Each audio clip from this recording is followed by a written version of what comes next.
the first thing you notice isn't the photo. It's the light. Blinding, hot, merciless, an instant that burns itself into your eyelids long after the shutter clicks. That's how Terry Richardson wanted you to see his world.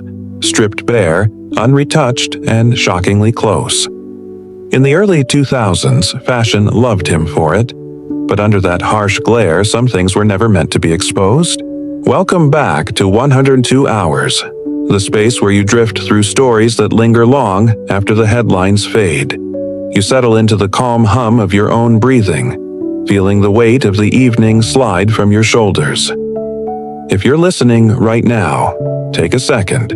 Tell me where you are, what time it is, and what the sky looks like outside your window. Then, if you haven't already, tap follow, like, or subscribe, because tonight, we're walking into a story the fashion world once tried very hard to forget. The story of Terry Richardson, the dark side of fashion, a journey through fame, power, and the blurred lines between art and exploitation. You start in New York City, the early 90s. The fashion scene hums with a grungy rebellion. Glamour is out, grit is in, Polaroids replace soft lighting, and authenticity, whatever that means, has become the industry's most seductive illusion. In that moment, a wiry photographer with heavy glasses and tattoos all over his arms steps into the frame. Terry Richardson. He's the son of Bob Richardson, another photographer who once redefined 1960s fashion imagery, but struggled with addiction and mental health. You might think of it as artistic inheritance, or maybe a warning he never heard. Terry starts small, zines, small ad campaigns, friends posing in basements, but his lens has a signature. The models stare right at you, almost confrontational, caught in poses that feel unpolished and spontaneous. His camera doesn't flatter, it confronts. And in a world built on illusion, confrontation looks like truth. Magazines notice. By the late 1990s, Vogue, GQ, and Vanity Fair come calling. He shoots campaigns for Gucci, YSL, Tom Ford. Every frame hums with a sense of danger, sex, and rebellion. In a way, he sells rebellion itself. The New York Times once described his look as punk meets playboy. Part sleaze, part genius. But as you'll see, what sells as freedom often hides what others didn't choose. Some people in fashion loved his edge. Others whispered about what it cost.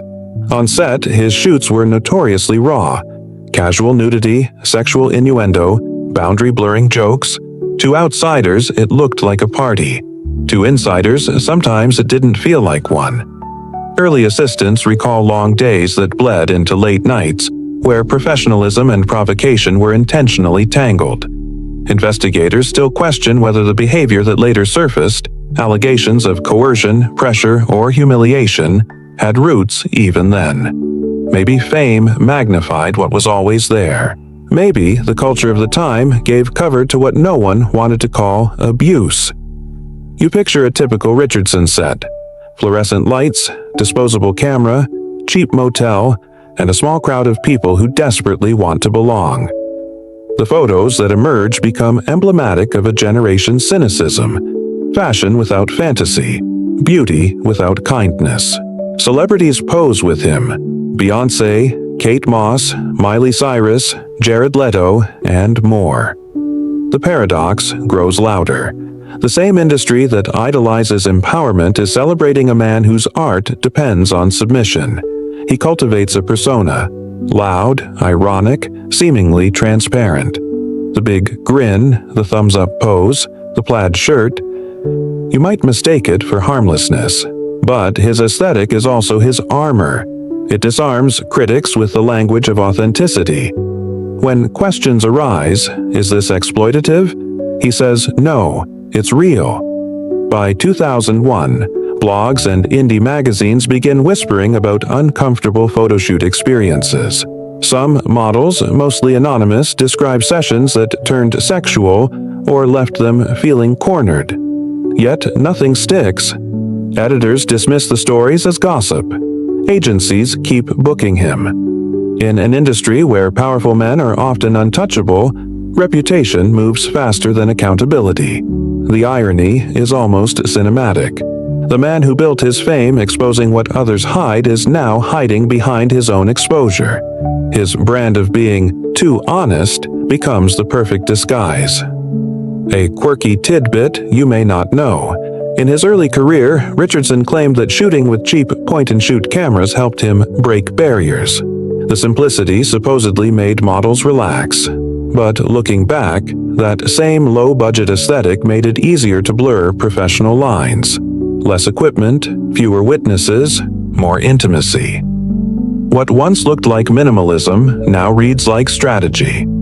At this point, no one outside the fashion bubble suspects what's brewing. The tabloids frame him as an eccentric artist, not a potential abuser.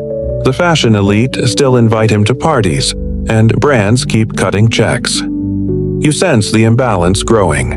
One man's creative risk is another person's unspoken fear. There's a moment in 2004, just a single line buried in an interview, where Richardson says, "I like when people let go. That's when the truth comes out." It's meant as artistic philosophy, but it lands differently now, because letting go in his world sometimes meant surrendering control. By the end of the decade, his work defines a visual era. Instagram isn't yet the cultural force it will become, but his aesthetic, raw, sexual, unfiltered, is already shaping it. You scroll today's feeds and still see his influence in every overlit bathroom selfie, every candid that feels too real to be fake. His legacy is baked into the algorithm. Yet, even in those early days, a question hangs in the air like the scent of hairspray in a crowded dressing room. What happens when authenticity is used as camouflage? Because behind every image is a moment someone didn't choose to remember. And sooner or later, those moments start to surface. But for now, you leave this opening act with the shutter still mid-click, caught between admiration and unease. The flash fades. The silence hums. And the myth of Terry Richardson, the man who turned discomfort into art, stands unshaken for the moment.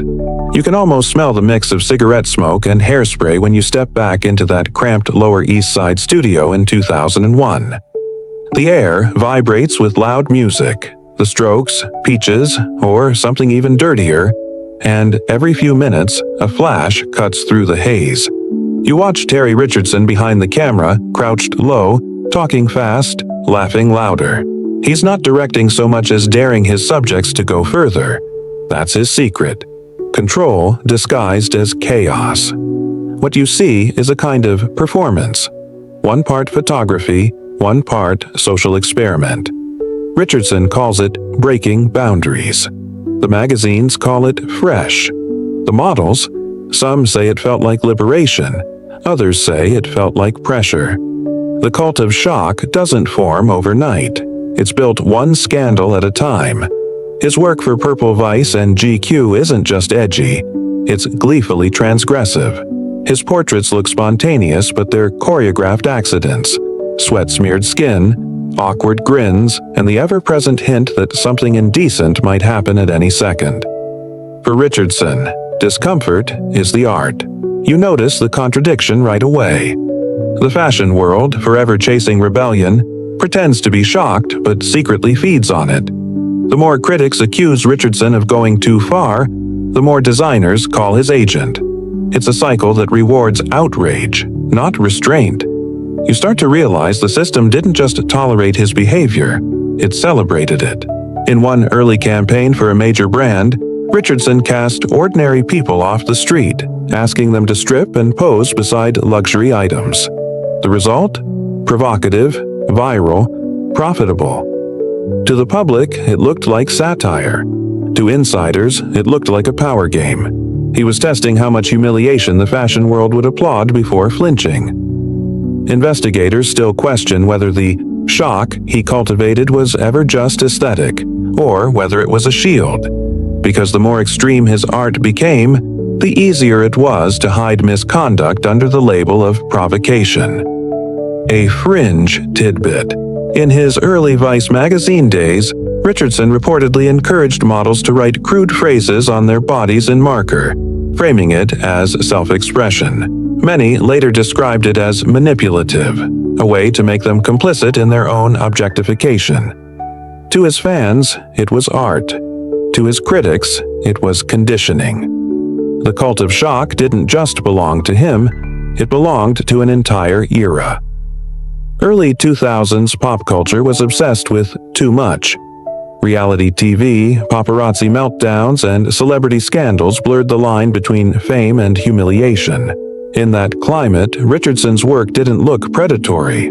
It looked modern. And that's the trap. When a whole culture confuses discomfort with authenticity, exploitation becomes easy to disguise. You start to wonder how many people in those rooms saw the imbalance but said nothing. A few stylists and assistants later admitted they felt uneasy. One even said she warned new models to stay near the door. But silence was safer. No one wanted to be the one to ruin a career. Richardson understood that better than anyone. His sets were built on intimacy, small teams, minimal lighting, a sense of rebellion against the corporate world outside. To a young model, it could feel like joining a secret club. You were chosen, trusted, and told you were different. That's how every cult begins.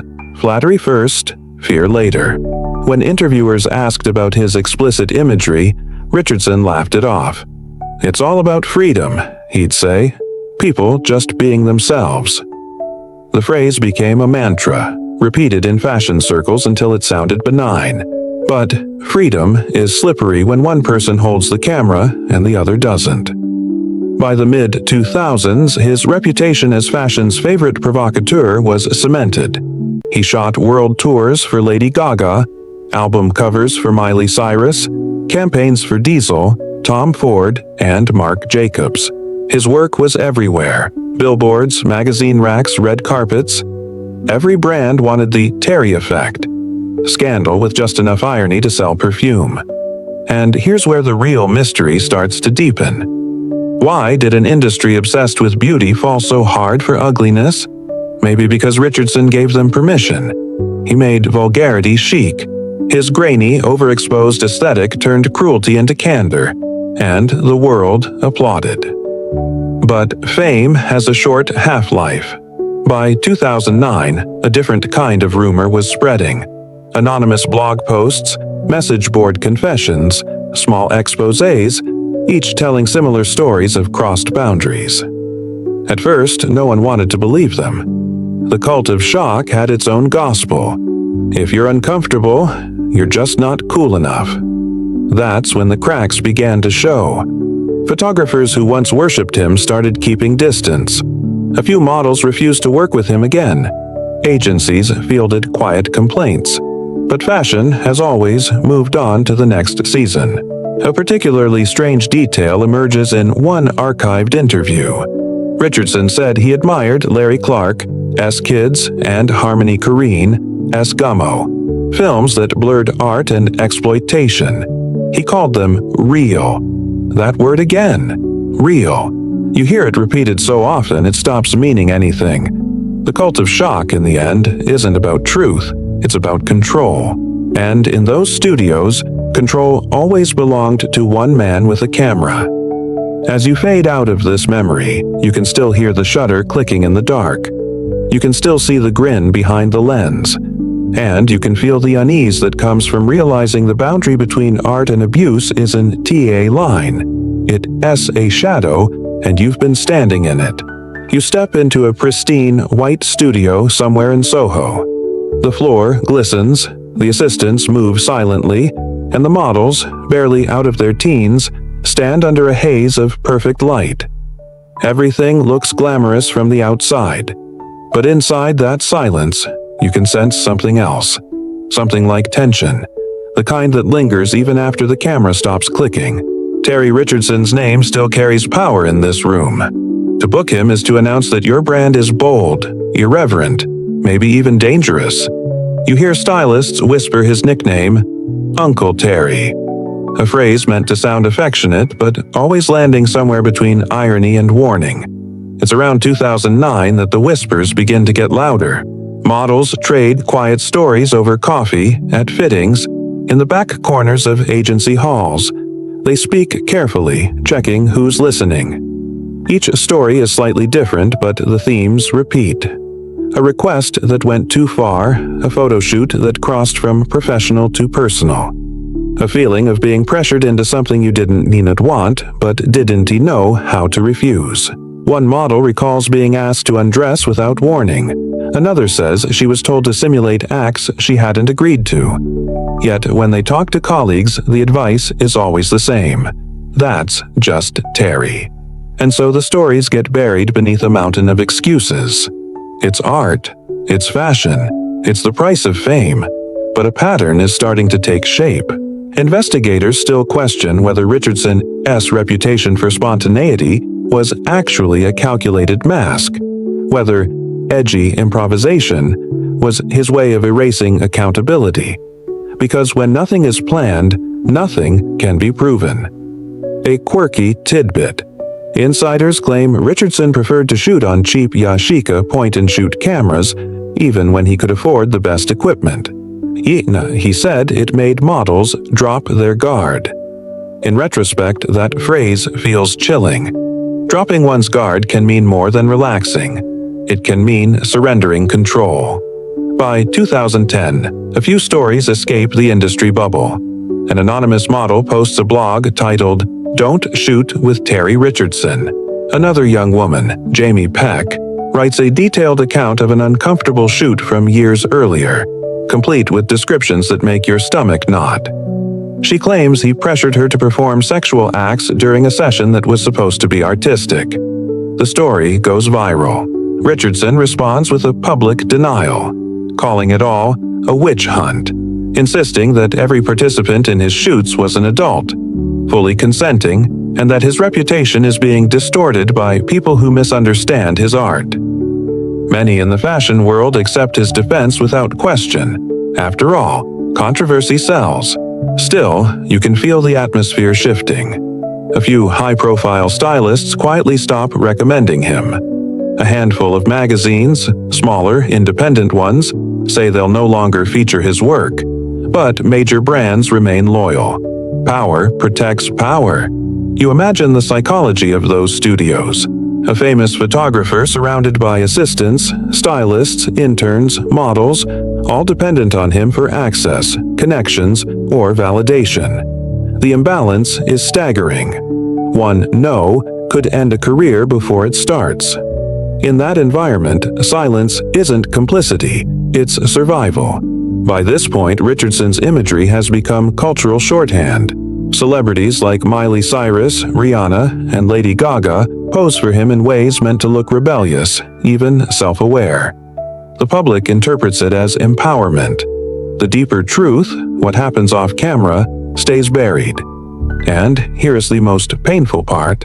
Many of those who spoke up early weren't believed, not because their stories lacked detail, but because the world wasn't ready to admit what was hiding behind the glamour.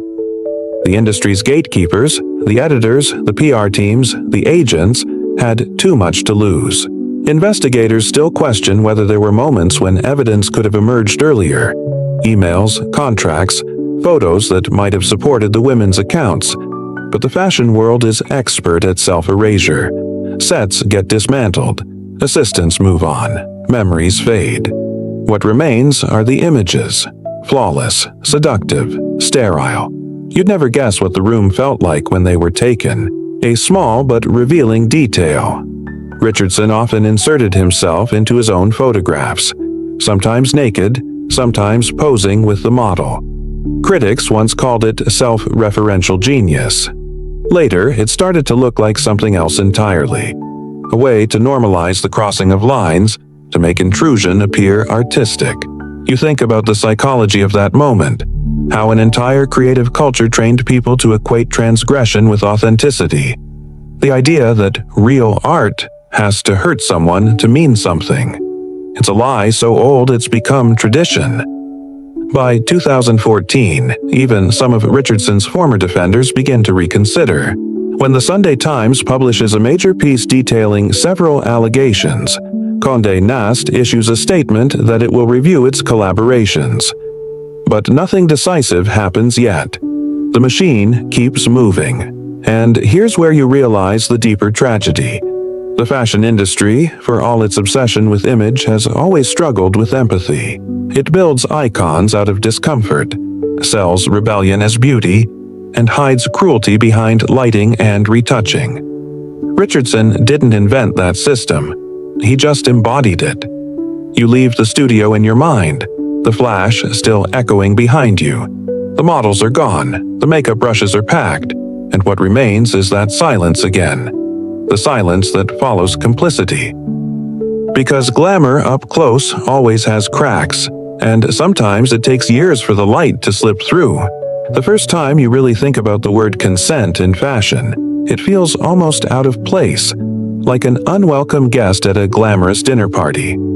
The industry thrives on ambiguity, blurred lines, artistic freedom, the unspoken idea that everyone in the room already knows the rules. But in the world of Terry Richardson, those rules were never clear. You imagine another studio, maybe in Los Angeles this time. The light is softer, but the mood is the same. Assistants whisper, a stylist adjusts fabric, someone turns up the music. The model, nervous but determined, tries to appear confident. She knows who she's working with. Terry Richardson, the man whose lens has made and destroyed reputations. She also knows that saying no to him could mean saying no to every job that might follow. This is where the story begins to fracture. Because the question that will haunt this case is seeing, just whether certain acts happened, whether anyone could have meaningfully refused them. In 2014, British newspaper The Sunday Times publishes one of the first mainstream investigations into the growing number of women who claim Richardson's photo shoots went far beyond art. The accounts vary. Some describe being pressured into explicit poses. Others claim that during shoots he initiated sexual contact without consent. One model says she felt trapped, too intimidated to walk out, too confused to understand how the session had shifted from professional to personal.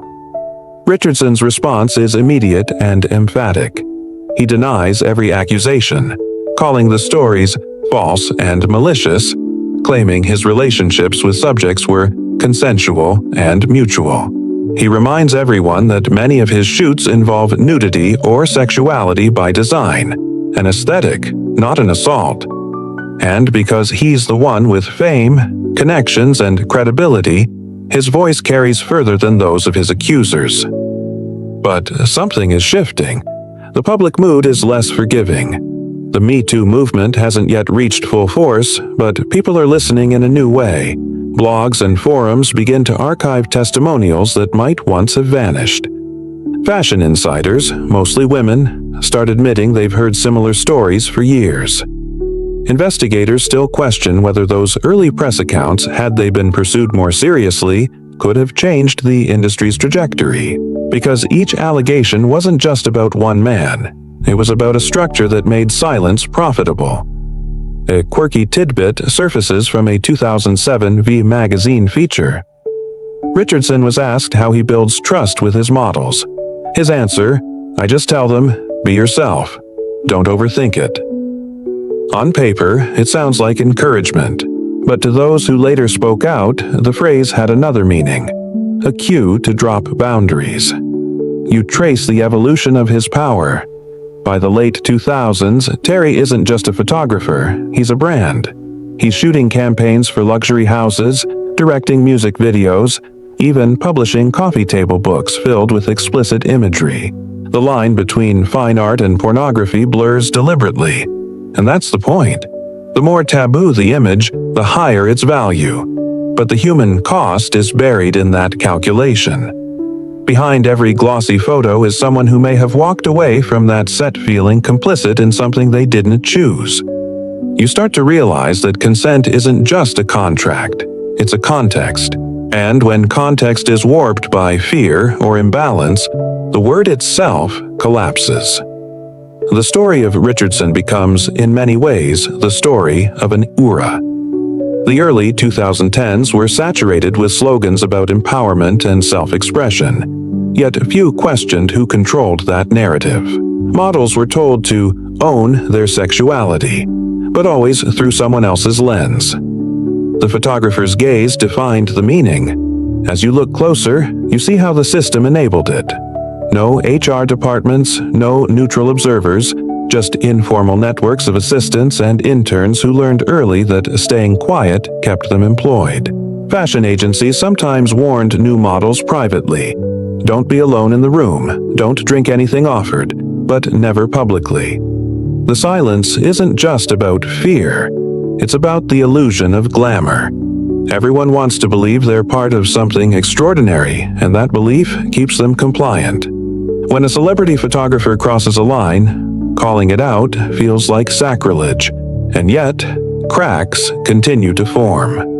More women share their stories online, many anonymously, a few under their real names. They describe the same patterns: sudden shifts from professional to sexual, pressure to participate in acts under the guise of collaboration.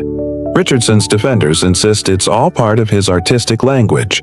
His critics call it exploitation wrapped in irony. The truth lies somewhere in the uncomfortable middle, a place where consent can technically exist, but moral clarity cannot. Because when one person holds all the power, yes can sound a lot like maybe, and maybe can sound dangerously close to silence. Investigators still question whether that ambiguity was intentional, if Richardson built his career on manipulating it, or if he was merely a product of a permissive culture that blurred the lines for everyone. Either way, the effect is the same. The harm is the same. You pause here thinking about how easily art can camouflage abuse. The world adores the finished image, but never asks what it took to make it. The same photo that hangs in a gallery may have been someone else's moment of humiliation. In the end, that's what makes this story so haunting. It's not just about one photographer, it's about a system that confused vulnerability for bravery, that called silence collaboration, and that mistook exploitation for art. The flash goes off again. The model smiles, the assistants cheer, and the camera captures something beautiful. Only this time, you can't unsee what's behind it. You can feel it now, the shift in the air. For years, whispers had circled the fashion world like cigarette smoke. Toxic, invisible, always denied. But by the mid-2010s, that smoke begins to thicken into something impossible to ignore. Editors, stylists, and even a few models start saying out loud what others have only murmured in dressing rooms and dimly lit bars, that Terry Richardson, see shock aesthetic, may not be just an artistic choice. It might be a cover. The moment the walls start to crack, it's subtle. A handful of smaller publications begin declining his work. A major brand quietly decides not to renew a campaign he directed. Publicly, they blame creative direction changes, but everyone inside the industry knows what's really happening. They're distancing themselves, slowly, strategically, just in case the rumors turn into something bigger. Then comes the New York Times. In 2017, the paper releases its landmark exposé on Harvey Weinstein, igniting the dark Me Too movement and setting off shockwaves across every creative industry. Suddenly, power dynamics that had been considered normal are being questioned.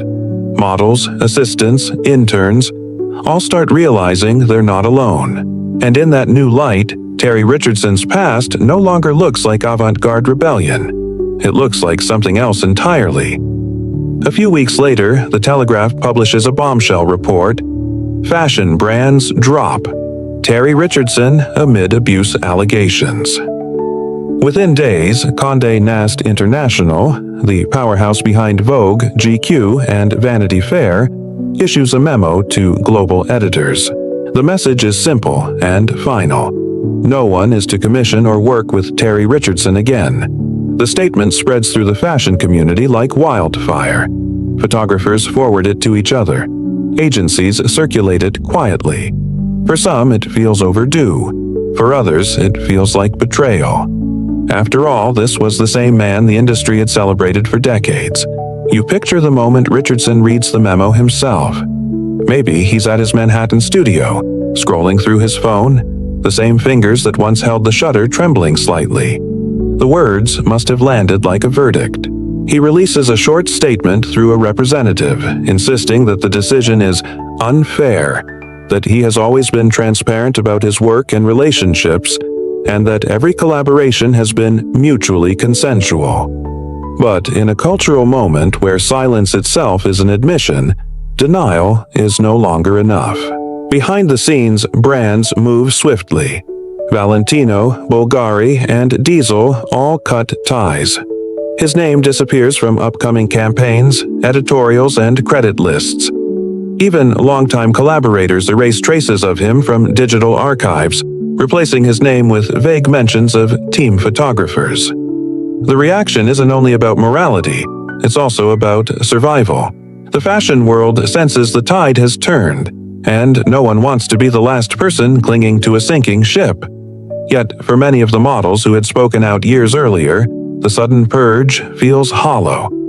Where were these same companies when the first allegations surfaced back in 2010? When blogs and independent journalists were documenting the same behavior, they were dismissed as gossip. Now, with mainstream scrutiny, the same industry that once empowered him is scrambling to rewrite its own history. You imagine those models watching the news from their apartments. Some retired, some still working under new names. They might feel vindicated, but it's a quiet, bitter kind of justice. The brands may have cut ties, but the trauma remains. There's a photograph that circulates online around this time. An old image of Richardson standing beside Lady Gaga, smiling, camera in hand. It's from a 2012 documentary project they worked on together. When fans begin flooding the comments with accusations, Gaga deletes the post. Later, she issues a public statement saying she regrets ever working with him. That single act, from one of the world's biggest pop stars, carries more cultural weight than a dozen press releases. It signals that the taboo has broken. In the months that follow, the Tommy 2 wave sweeps through the entire creative world. Directors, editors, and agents who once brushed off misconduct as artistic eccentricity now face public scrutiny. Contracts are rewritten, policies introduced, and suddenly, every photo shoot comes with a chaperone clause. For the first time, the set feels less like a private world and more like a workplace. But amid the reckoning, a new question arises. What do we do with the art? With decades of photographs, ad campaigns, and magazine spreads that shaped fashion history, can the work be separated from the man behind it? Museums quietly debate whether to remove his portraits. Some refuse, arguing that censorship solves nothing. Others pull them down overnight, afraid of the backlash. The debate echoes through art schools, media panels, and social media comment threads. It's not just about Richardson anymore. It's about accountability, legacy, and whether brilliance excuses harm. You realize that what's happening isn't just the fall of one man. It's the unraveling of an entire myth. That genius exists above ethics. That power is part of the creative process. The old guard begins to crumble, and in its place a new generation of artists emerges. Ones who speak openly about boundaries, consent, and respect on set. But even as the culture shifts, Terry Richardson doesn't disappear completely. His archives still exist. His photographs still hang in private collections. His influence, for better or worse, still lingers in the aesthetic of contemporary fashion. The question now isn't whether his career is over. It's whether his shadow can ever truly fade. It starts with a pattern, one that's been hiding in plain sight for years. You scroll through old interviews, editorials, and behind-the-scenes footage, and realize that the signs were always there. A joke here, a glance that lingers too long, the unspoken rule that what happens on set stays on set. But when the models begin speaking on record, the pattern solidifies into something more concrete, something the fashion world can no longer ignore. By late 2017, after the Tiger Me Too movement erupts, Several former models come forward with detailed accounts of their encounters with Terry Richardson. They describe photo shoots that started as edgy and provocative, but allegedly crossed into uncomfortable, coercive situations. Many say they felt pressured, that the atmosphere on set was charged with the unspoken threat of losing work if they said no. Allegations had circulated before, in blogs like The Dirty and in a now famous 2014 feature by the Sunday Times, but back then, few in the mainstream media dared to print them. This time is different. Major outlets like The Guardian, Rolling Stone, and BBC News begin revisiting the claims, drawing a clearer, more disturbing picture. You read the words of models like Ree Rasmussen, who confronted him publicly years earlier, accusing him of exploiting young women under the guise of artistic freedom. You see statements from others, some anonymous, some named, describing situations they allege were humiliating, unsafe, or non-consensual. Richardson denies every claim, calling his work always consensual and mutually respectful. Yet the stories share uncanny similarities. The power imbalance, the closed sets, the sudden blurring of professional and personal boundaries. Investigators still question whether the absence of formal charges means innocence, or merely reflects the fashion industry's long history of silence. That silence, you realize, was systemic. There were no HR departments on private photo shoots, no union reps, no clear lines of protection. Young models, often teenagers far from home, were expected to comply, to trust that this is just how fashion works. And when those moments turned uncomfortable, they were told to be cool, to not ruin the vibe. The industry's complicity wasn't loud, but it was pervasive. Assistants looked away. Agents smoothed things over. Editors praised his fearless honesty. And brands justified the risk because his photos sold. There's an old saying in fashion, if you want to make it, you can't make trouble. For many, speaking out meant career suicide. As more voices join in, the allegations stop being a rumor and become a record. Publications compile timelines, lawyers draft statements, and suddenly, every image from Richardson's archives takes on a different weight. That 2003 campaign for a luxury brand, once hailed as raw and rebellious, now looks eerily predatory. The cultural lens has changed, and what was once edgy now feels exploitative. But here's the uncomfortable twist. While the court of public opinion convicts him swiftly, no criminal charges are filed. The alleged incidents, most from the late 1990s and early 2000s, fall outside statutory limits for prosecution. Legal scholars debate the limits of justice when laws can't catch up with trauma. Survivors are left with the same hollow consolation. Vindicated, but not vindicated enough. You think about the power of storytelling. How every accusation, once shared, chips away at the facade of glamour.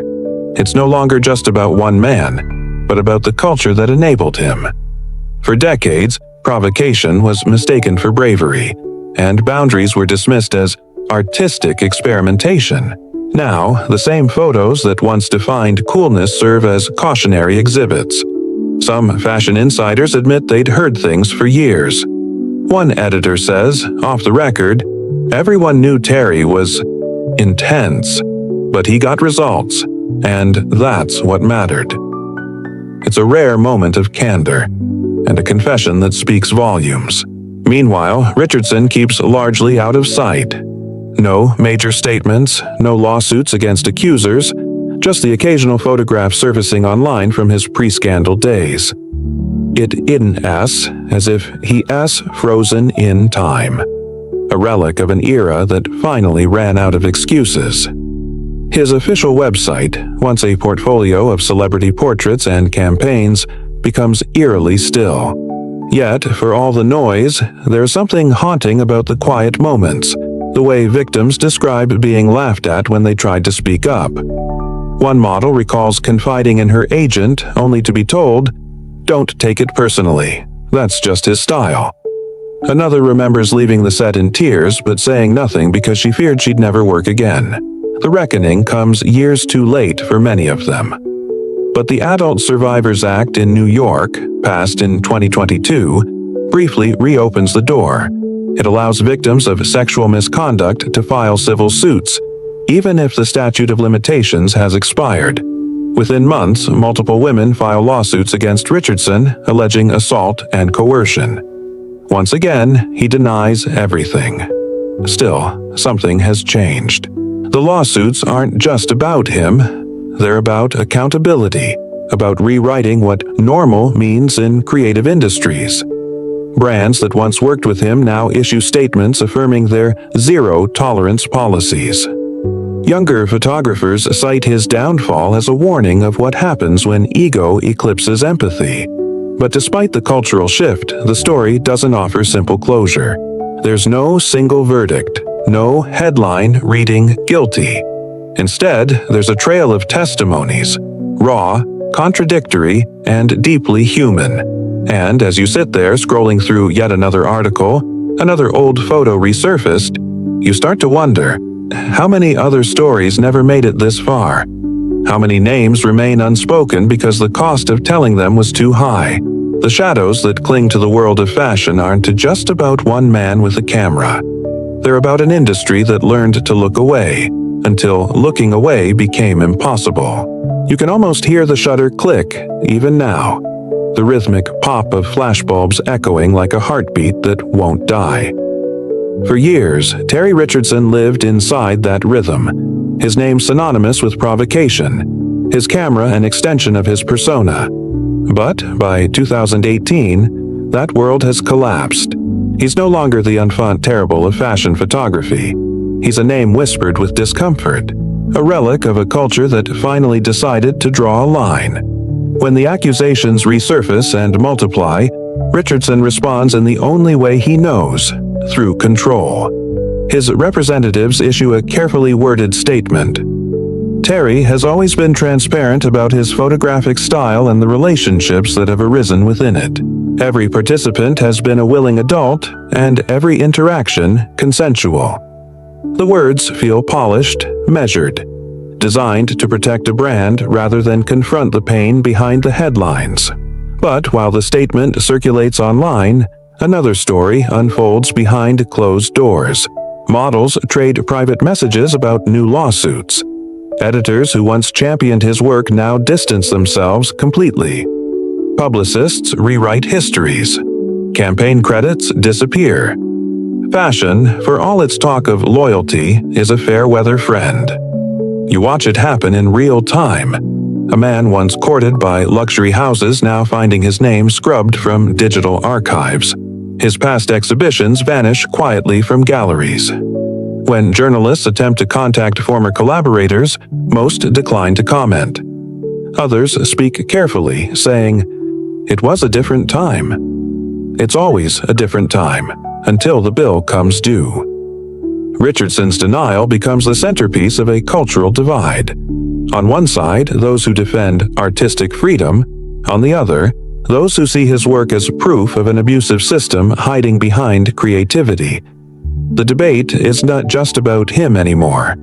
It's about whether the line between art and exploitation ever truly existed in the first place. Investigators still question whether justice is even possible in cases like this, where allegations span decades, evidence fades, and trauma outlasts memory. Without a criminal conviction, Richardson remains legally free. But reputation is its own kind of prison. He retreats from public life. No interviews, no new campaigns. Occasionally, paparazzi spot him on the streets of New York, gray beard, baseball cap, eyes hidden behind dark sunglasses. It's a stark contrast to the confident, bare-chested photographer who once posed proudly beside his celebrity muses. You imagine what it must feel like to live in the shadow of your own notoriety, to watch an empire you built turn into evidence. In fashion circles, the silence grows heavy. Editors avoid the topic during panel discussions. Agencies quietly remove his name from their portfolios. Former assistants say they don't know where he is. It is as if the industry collectively decided that erasing him might erase the guilt that came with him. But the damage isn't confined to one man's career. The fallout reaches far wider. Dozens of creative professionals who once relied on his influence, stylists, set designers, assistants, find themselves collateral damage. Some never work again. Others reinvent themselves, choosing smaller projects, safer reputations.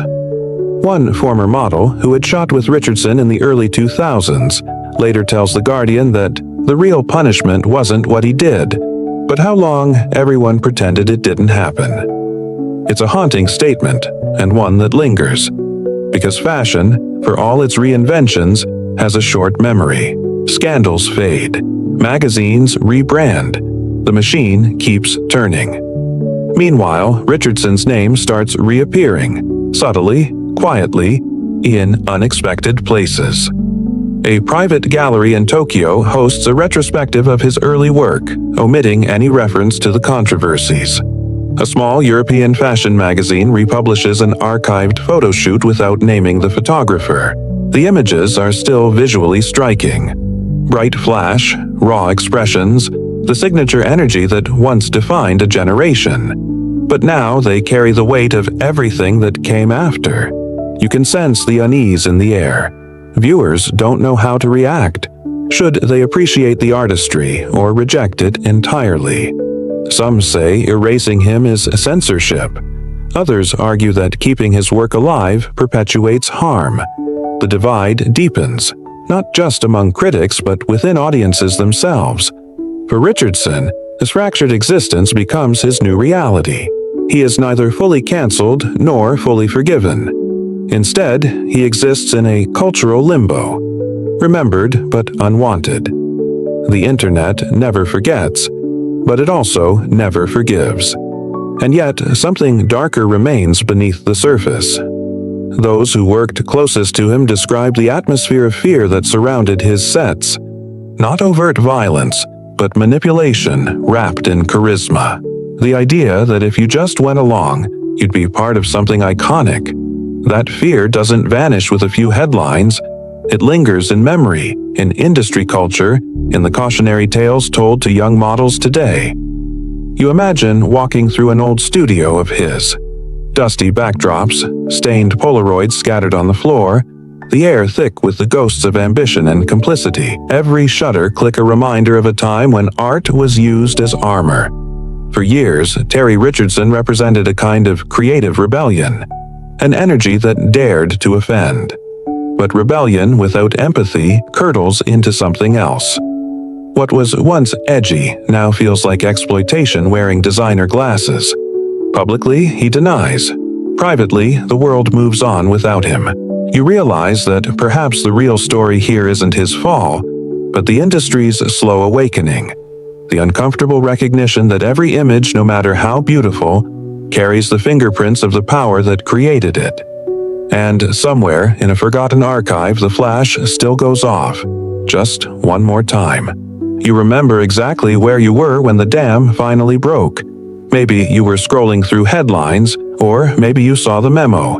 That one email that sent tremors through the entire fashion world. October 23, 2017. Condé Nast International issues an internal directive to all its editors worldwide. No work should be commissioned from Terry Richardson. Just 14 words. But in those few lines, a man once hailed as the most daring eye in fashion becomes untouchable. The reckoning has arrived. It doesn't come as a surprise. Not really. The air has been thick with tension ever since the New York Times broke the Harvey Weinstein story earlier that month.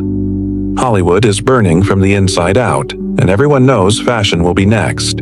Behind the velvet curtains and champagne smiles, a quiet panic spreads. The same power structures that enabled men like Weinstein and Richardson are suddenly collapsing under the weight of exposure. You watch as Condé Nast's decision goes public. Within hours, other brands follow suit. Valentino cuts ties. Bulgari issues a statement. Diesel deletes old campaigns. Rolling Stone, which once proudly published his photographs, removes his credit lines from digital archives. It's as if the entire fashion ecosystem is trying to wash its hands clean overnight. But for you, what's most striking isn't the corporate maneuvering. It's the tone. No one calls it justice. No one even says his name. It's all done in euphemism, a change in direction, creative realignment, values update. It's the vocabulary of quiet guilt. That same week, The Telegraph publishes a damning report titled "Fashion Brands Drop Terry Richardson Amid Abuse Allegations." The article compiles years of ignored accusations and situates them squarely in the "Not Me Too" moment. Suddenly, what used to be rumor becomes pattern. What used to be controversial becomes toxic. And yet, amid the global outrage, there's still resistance. Pockets of defenders who claim the industry is bowing to moral hysteria. A few critics argue that Richardson is being erased without due process. But others remind them that power isn't just about what's legal. It's about who gets to say yes or no without consequence. You imagine Richardson sitting in his New York loft that night, the city's glow flickering through the blinds. Maybe he scrolls through social media watching his name trend beside "Talk Me Too." Maybe he calls an old friend, a stylist, an editor, only to find the line goes silent. For a man who built his entire career on connection, the silence must have been deafening. Investigators still question whether any of this counts as justice. No charges, no trial, just exile. But the court of public opinion has its own gravity, and by late 2017, it's pulled him completely out of orbit. The timing is almost poetic. For years, his signature flashlit portraits defined the cultural aesthetic. Raw, unfiltered, eroticized. His style was everywhere, in campaigns, magazine spreads, even amateur photography. But now, that same look, harsh light, exposed skin, vulnerability on display, feels uncomfortable. The entire visual language of fashion begins to change. Shadows soften. Themes shift from dominance to inclusivity. For the first time in decades, being nice becomes a radical artistic statement. Still, the reckoning cuts deeper than policy memos. Inside agencies, young models begin to speak out. Not just about Richardson, but about a whole generation of photographers who blurred lines for the sake of art. Whisper networks become support groups. NDAs are questioned. Survivors start reclaiming their stories on social media. Some even find solidarity across borders, connecting through hashtags and survivor networks. For them, this isn't about revenge. It's about finally being believed. You recall one interview from late 2017, where a model who had previously shot with Richardson says softly, "We were told he was a genius. We didn't realize genius could mean dangerous." The quote circulates widely, printed on headlines, echoed in talk shows, repeated like a mantra. By now, his fall has become symbolic. Every time another brand severs ties, it feels like an act of penance. Not for what he did, but for what the industry allowed.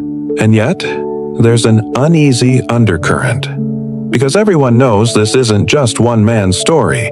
He's not an outlier, he's a mirror. The Me Too reckoning doesn't end with him, but it forces the industry to confront questions it's avoided for decades. How many careers were built on silence? How many young artists were pushed aside because they refused to play along? Still, even in disgrace, Richardson's work lingers in textbooks, archives, and the collective aesthetic memory of a generation. It's almost impossible to erase him completely, and maybe that's the point. His downfall becomes a warning label etched into the history of fashion photography, a reminder that charisma without conscience breeds catastrophe. As you lie there, letting the soft hum of city traffic fade beneath the weight of this story, you realize something quietly chilling.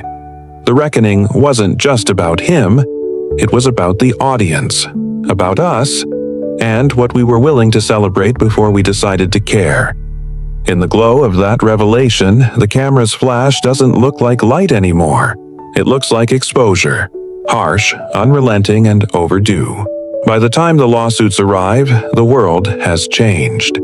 It's no longer 2017, no longer the first rush of Me Too headlines or the shock of institutions scrambling to respond.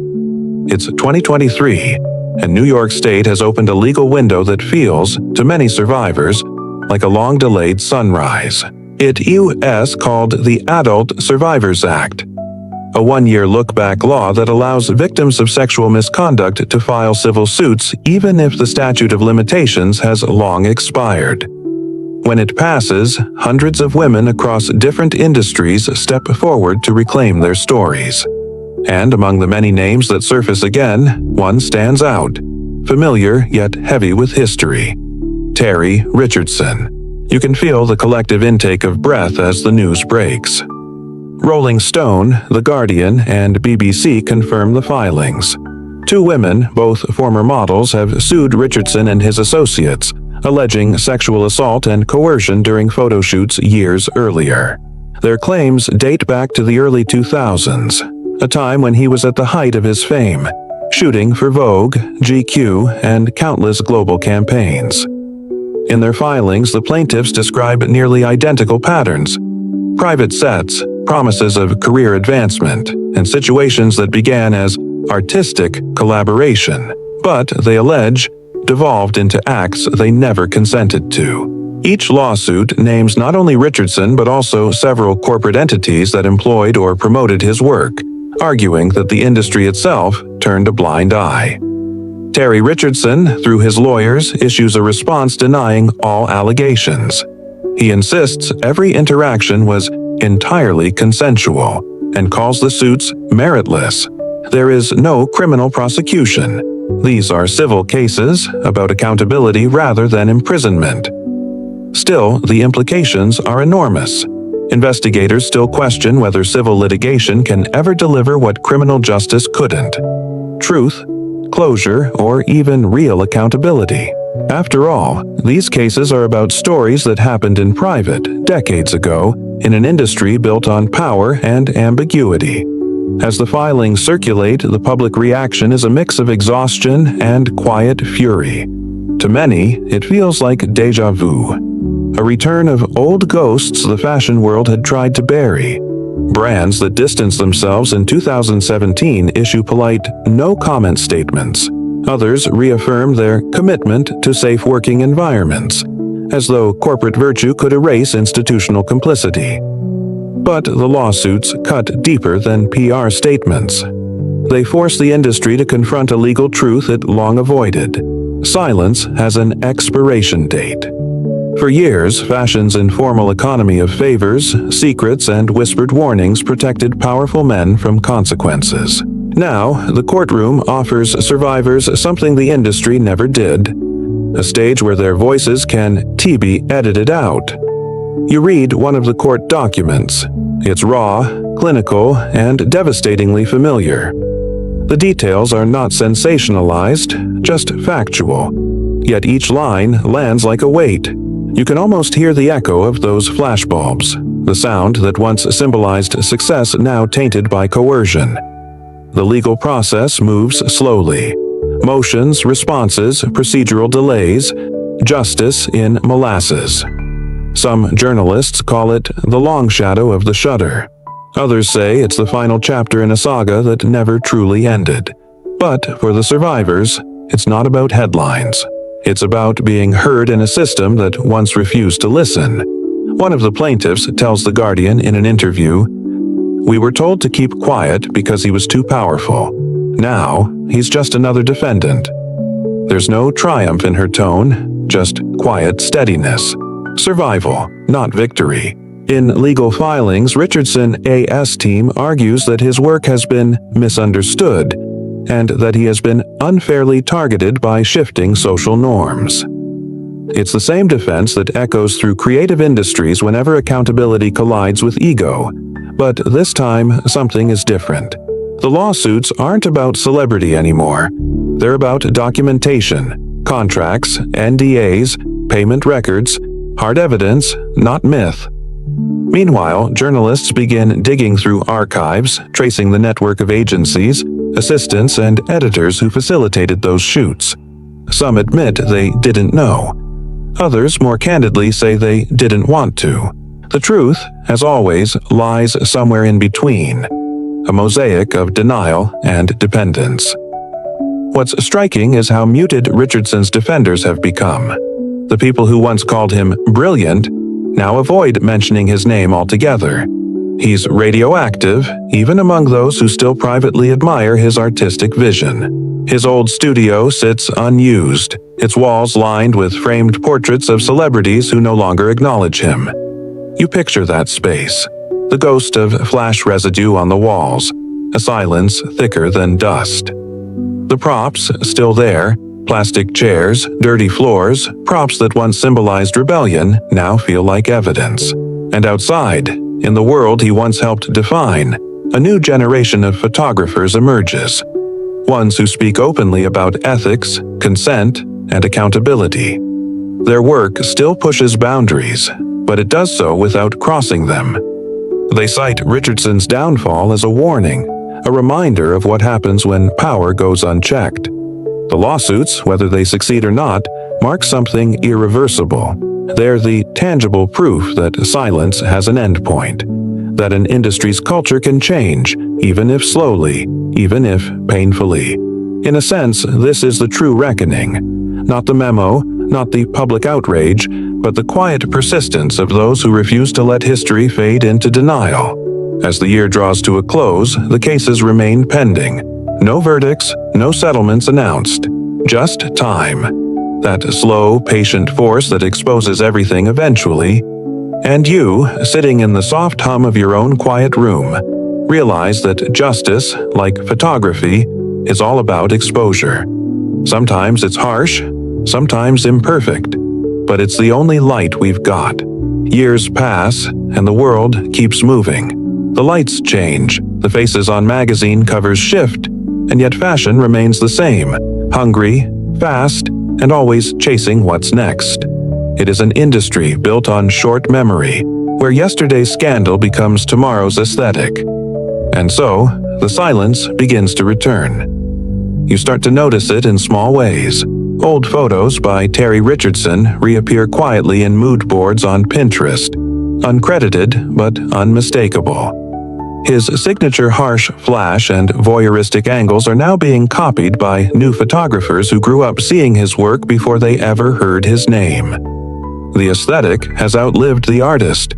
That's the strange, cruel trick of cultural amnesia. It doesn't deny what happened, it simply stops caring. By the early 2020s, most major magazines have scrubbed his archives. Vogue, GQ, Harper's Bazaar, all quietly remove his photo credits as though erasing metadata could erase the memory of how willingly they once celebrated him. But the internet never forgets. Thousands of images remain online, shared and reshared, stripped of their history. You find one of those images, raw, erotic, confrontational, and for a moment, if you didn't know, it could just be art. That's the problem. The photograph doesn't reveal the circumstances behind the camera. It doesn't show the imbalance of power, the manipulation, the whispered, "Trust me." It only captures the outcome. And so the myth rebuilds itself, pixel by pixel. When you talk to people inside the fashion industry today, you hear a familiar refrain. That was a different time. It's said casually, as though ethics are as seasonal as clothing trends. As though the exploitation embedded in those images was just an unfortunate side effect of an otherwise creative revolution. The phrase, "a different time," becomes its own kind of anesthesia. Soft, numbing, and convenient. But underneath that gloss, a quieter fear lingers. Editors, publicists, and agencies know that any photographer could be the next headline. And yet, they also know the machinery of fame doesn't stop for anyone. The demand for edgy never goes away. It just finds new faces willing to play by the same dangerous rules. In that sense, fashion never truly exorcised its demons. It simply learned to hide them better. You see it in the way contracts now include on-set conduct clauses, or how intimacy coordinators are hired for shoots involving nudity. It's progress, yes, but it's also damage control. An industry afraid not of guilt, but of exposure. Meanwhile, on social media, younger fans discover Richardson's old books and zines. They post them as ironic nostalgia, using words like raw, unfiltered, authentic. They have no memory of the controversies or the testimonies or the open letters that once called for accountability. To them, he's just a name from an era when fashion still felt dangerous. That's how amnesia works. It doesn't erase the past, it aestheticizes it. But for the women who came forward, the past doesn't fade. The lawsuits still crawl through the courts, each hearing reopening old wounds. They watch as his images circulate again, stripped of context, and they wonder what justice really means in a culture that keeps recycling its abusers' art while silencing their victims' voices. In interviews, some of Richardson's former collaborators try to rewrite their own roles. A stylist says she never saw anything inappropriate. A model claims she was too young to understand what was happening. A magazine executive insists they cut ties as soon as they knew. The collective memory becomes a patchwork of selective truths, designed to protect reputations, not victims. And yet, amid that denial, there's a deeper unease. Fashion is built on memory, on archives, aesthetics, repetition. Every collection references the past, every image borrows from something older. But when that past is infected by exploitation, the question becomes, can the art survive its origins? You think about how the industry reacted in 2017. Swift bans, moral statements, corporate apologies. It felt decisive then, but now, with distance, it feels performative, temporary. The outrage faded long before the trauma did. There's a chilling symmetry in that. Just as Richardson's flash once exposed too much, the industry's reaction exposed too little. A decade later, his name is rarely spoken aloud, but his influence lingers like a watermark, unseen but embedded in every photo that imitates his rawness, his confrontation, his myth. That's how erasure works in fashion. It hides the man but keeps his aesthetic alive. In the corners of the internet, you find posts defending him, fans claiming cancel culture destroyed genius. Others argue that art should never be judged by morality. The debate flares briefly, then vanishes, drowned by the next controversy, the next scandal, the next artist on the chopping block. And you realize something unsettling. Collective amnesia isn't accidental. It's a form of survival. Industries forget because remembering would require dismantling the systems that sustain them. The truth is, fashion thrives on reinvention, and reinvention depends on forgetting. So the world keeps turning. The lawsuits proceed in silence. The models who once spoke out move on, some rebuilding careers, others disappearing from public life. The magazines continue printing, the runways glitter, the cameras flash. And somewhere in a quiet apartment, Terry Richardson himself remains out of sight. His once famous studio shuttered, his name erased from mastheads, but his visual DNA still everywhere. You realize that amnesia doesn't always mean forgiveness. Sometimes it's just fatigue. People forget because remembering is too heavy. In that sense, fashion's greatest illusion isn't beauty or power, it's memory. The ability to rewrite the past as just another aesthetic, to turn pain into mood, to turn scandal into silence. As you close your laptop, the glow of the screen fades to black and you re-left with the same haunting realization that echoes through every industry built on images. If we keep forgetting, the story never really ends. You sit back in your chair, the dim glow of your screen casting reflections on your face.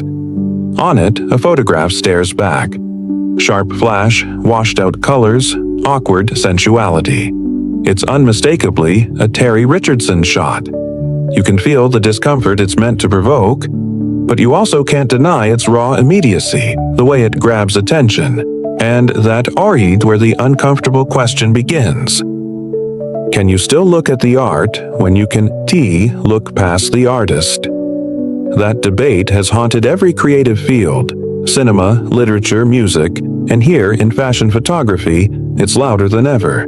Because Terry Richardson didn't just take pictures, he crafted an aesthetic. His style defined a generation of glossy magazines and high-profile campaigns. Before the accusations, his work was described as gritty, authentic, punk rock. But after the testimonies came out, women describing coercion, exploitation, blurred lines of consent, those same photos began to look different. They felt contaminated. You trace this dissonance to the early 2010s, when the first serious discussions about separating art from artist entered public consciousness. Back then, the argument sounded simple: judge the work, not the maker. But as more survivors spoke out, the line blurred. Because sometimes the work is the behavior. When an artist's methods directly exploit their subjects, the finished image becomes inseparable from the act that produced it. In Richardson's case, that's especially true. Many of his photographs blurred the boundary between performance and reality, capturing models mid-act, mid-undress, mid-uncertainty. The discomfort was the point. Critics once hailed it as subversive commentary on sexuality and power, but in hindsight, it reads less like critique and more like documentation of imbalance. You pause to consider that duality. Art as revelation, art as concealment. And you realize this debate isn't just about him. It's about every creative field that's built on intimacy and trust. The question lingers in your head like static. How do you celebrate art born from violation? Museums, galleries, and magazines wrestle with it in quiet boardrooms. Some argue for permanent erasure, that the work should vanish alongside the name. Others suggest contextualization. Keep the art, but frame it with truth, acknowledging the pain it caused. A few more radical voices say art should never be moralized at all, that aesthetics exist outside ethics, but you can feel the hollowness in that argument. It is easy to say art is separate when you're not the one inside the frame. Still, the fashion world remains conflicted. Even after his professional blacklisting in 2017, Richardson's visual fingerprints appear in new campaigns. Photographers replicate his direct flash, his grungy realism, his voyeuristic intimacy, all without the baggage of his name. It's an imitation without accountability. The style survives, but the conversation dies. You scroll through a thread online. Someone posts one of Richardson's photos captioned, "Say what you want, the guy changed photography forever." The replies divide instantly. Some agree, others condemn. But among them, one quiet comment stands out. If your legacy depends on people suffering, maybe it's not worth preserving. That thought stays with you. Investigators still question whether accountability in art can ever truly exist without erasure. How do you balance historical record with moral clarity? How do you remember the art without repeating the harm? In academic circles, the debate turns abstract. Ethics of spectatorship, power of gaze, aesthetics of exploitation. But for those who stood before Richardson's camera, it isn't theoretical. It's lived. Their faces, their bodies, their fear are archived forever in images they can't take back. That's what makes this case so haunting. Every photo becomes both evidence and artifact, a relic of an era that normalized what should never have been normal. You recall a quote from a model who spoke out years later. "Those pictures still exist, and they still sell books. But for me, they're memories I never consented to share." Her words capture the paradox of the art versus artist debate, the impossibility of separating aesthetics from experience. And yet, people keep trying. Maybe it's because the world wants redemption stories. Maybe it's because art offers a kind of immortality, and no one wants to admit that immortality might be tainted. The industry talks about nuance, complexity, the need to preserve cultural history. But often, that's just another way to say, forgive without accountability. Still, you wonder, what if art could evolve without erasing the pain it caused? What if museums and publishers kept the work, but placed survivors' testimonies beside it? What if truth and beauty could coexist in the same frame? That's the quiet dream. one where remembering becomes healing instead of harm. But fashion isn't there yet. It's an industry that moves too fast for reflection. The next season always replaces the last, and the next scandal always replaces the previous one. As you think about it, you realize that Richardson's story is both a cautionary tale and a mirror. It reflects an uncomfortable truth about our culture. S obsession with the genius myth. The idea that brilliance excuses cruelty. The idea that creative power grants moral exemption. You take one last look at the photograph on your screen. It's well composed. The light is deliberate. The subject looks both defiant and uneasy. For a second you feel admiration, then guilt, because now you can see both layers, the art and the artist, and neither is easy to forget. In the end, maybe the goal isn't separation, maybe it's confrontation, to look without looking away, to remember without romanticizing, to let discomfort be the point, but this time consciously. And so, you close the window. The flash fades, leaving only a question echoing in your mind. If beauty is born from exploitation, does it still deserve to be called art? The story begins to fade, but the light never really goes out. You sit in the half-dark of your room, scrolling through a gallery of old photographs. Bright, overexposed, unapologetically raw. Every image is a reminder of the paradox you've just explored. That beauty and harm can coexist in the same frame, indistinguishable until you know what's behind the camera. Terry Richardson's name barely surfaces in public conversation now. He hasn't faced criminal conviction, but the civil suits filed under New York as Adult Survivors Act still linger like ghosts. Unresolved, silent, waiting. The man who once commanded the world's most powerful lenses has receded into shadow, while his legacy remains trapped in that uneasy space between admiration and accusation. You wonder what it must feel like to see your own work become evidence. When historians one day write about fashion's early 21st century, Richardson will be impossible to ignore. His images defined a look, the glossy degradation, the collision of youth and exhaustion, the deliberate rejection of perfection. But those same qualities also defined an era of impunity. The early 2000s weren't just about low-rise jeans and flash photography. They were about the cult of personality, the blind worship of edgy genius. And in that worship, accountability disappeared. You trace your cursor across one of his photographs, a model grinning, tongue out, middle finger raised. It once looked rebellious. Now, it feels like a symbol of complicity, the way everyone laughed, posed, participated, because that's what you did when a famous photographer told you to. Investigators still question whether the fashion world ever truly learned from the reckoning that followed. The lawsuits, the bans, the social media outrage, all of it seemed monumental at the time. But 5 years later, new photographers pushed the same boundaries, calling it performance, conceptual, provocative. The packaging changes, but the hunger for transgression stays.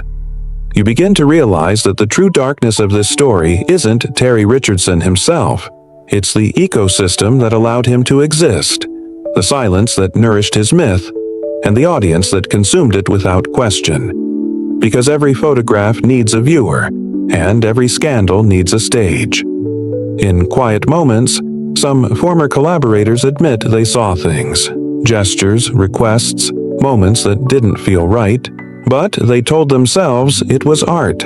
That's how culture sustains its shadows, through collective denial. Fashion, by nature, is ephemeral. It thrives on forgetting. But memory has a way of bleeding through. When you look at those images today, you can't unsee what you know. The smirk looks forced. The flash feels invasive. The laughter, brittle. It's as if the truth was always there, hiding in plain sight, waiting for context to reveal it. The story of Terry Richardson becomes a mirror for every creative field struggling with its own complicity. The film industry, the music world, even online creator culture. The patterns repeat. Charisma becomes power. Power becomes abuse, and abuse becomes controversy. Then comes the same cycle. Silence, exposure, denial, and finally, selective amnesia. But amid that repetition, something subtle has changed. The next generation is watching differently. Models now share experiences publicly. Contracts include conduct clauses. Agencies are being held accountable. The mechanisms of silence are cracking, even if slowly. Maybe that's where the faintest light begins to return. Not from the industry, but from the individuals who refuse to forget. You close the final tab, the last photo fading to black. The hum of your computer fills the silence, soft and constant. Outside, the night settles over the city. Quiet, indifferent, eternal. Somewhere, someone is setting up a camera, adjusting a light, preparing to capture another fleeting moment. And you can't help but wonder, will that image tell the truth, or will it hide another story in its shadows? As you sit in that thought, the narrative you've followed, from Richardson-ES Rise to His Reckoning, feels less like an ending and more like a reflection. The fashion world still glitters, still seduces, still moves too fast for accountability to keep up. But now, you've seen the machinery beneath it. You've heard the stories whispered between the flashes. The lens doesn't just capture faces, it captures systems. And once you've looked into that darkness, you can never truly unsee it. You exhale slowly, letting the echoes fade. The story of Terry Richardson. The dark side of fashion leaves a residue, the kind that clings to consciousness long after the headlines disappear. It's not about punishment or absolution. It's about memory, about the fragile boundary between what we celebrate and what we ignore. You realize that every culture built on image is vulnerable to the same disease, the need to look and the fear of truly seeing. So tonight, as you let the quiet settle in, remember this. Photographs don't lie, but they don't tell the whole truth either. They are fragments. Frozen, edited, aestheticized.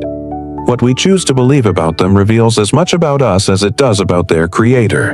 And maybe, in some small way, the act of remembering, of refusing to look away, is its own form of justice. Not loud, not perfect, but honest. The lens turns off. The story closes. The world outside continues, shimmering under the same lights that once hid its darkest corners. Thank you for staying awake with me through the shadows and the noise. Until next time, rest easy, remember gently, and let the truth find its own quiet light.